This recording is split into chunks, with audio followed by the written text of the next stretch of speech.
Salut tout le monde! Qui dit printemps dit entre autres course à pied à l'extérieur. Donc aujourd'hui, j'ai mis mes souliers de course pour vous démontrer un super beau programme d'échauffement pour la course.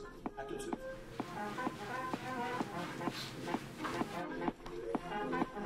Donc on commence la période d'échauffement avec un léger jogging qu'on va faire durant environ 5 minutes.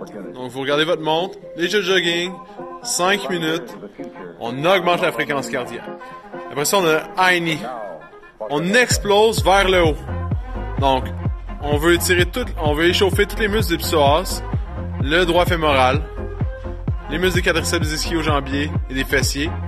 On fait le moins de pas possible pour le plus de high knee possible. Et on veut pas parcourir une grande distance, nécessairement. On vise vraiment le muscle. On a le talon aux fesses. Même chose que tantôt. On veut parcourir le moins de distance avec le plus de pas. On amène le talon aux fesses le plus près possible.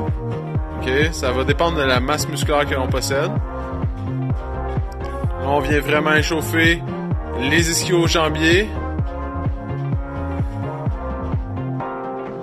Très important durant la course. La pointe des pieds. Donc on se place sur la pointe des pieds. On veut échauffer tout le périos du tibia. Donc on veut créer aucune enflure. En fond, on lève les talons du sol le plus haut possible. On marche jusqu'à temps qu'on sente que ça chauffe.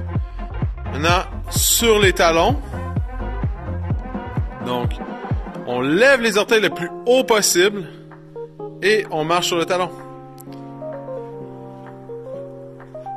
Encore là, on arrête quand on sent qu'on est confortable. Là, on voit l'extérieur des pieds. Donc, on marche vraiment, on lève la grosse orteil du sol et on marche comme un petit clown. Ici, on voit l'intérieur du pied. Donc, on vient sortir le petit orteil, le lever le plus haut possible vers l'extérieur. Mais on veut pas que le petit orteil touche au sol. Même chose que les 3 autres auparavant. On fait ça jusqu'à temps qu'on sente le confort. On continue avec un léger jogging. Donc, là, on augmente le pace. On augmente la vitesse d'exécution. On veut vraiment augmenter la fréquence cardiaque. Juste en dessous de notre vitesse habituelle. Donc, très important tout le long de l'échauffement. On veut pas dépasser la vitesse à laquelle on court habituellement. On va toujours en dessous un peu. On veut pas utiliser de glycogène durant l'échauffement.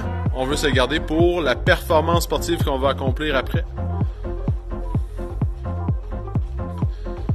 Si vous ne faites pas de compétition, si c'est seulement une course pour un entraînement, vous pouvez partir votre jogging à l'instant. Si vous allez faire une compétition, continuez à jogger un peu avant le début de la course. Puis un échauffement, c'est bon, environ 15 minutes. OK?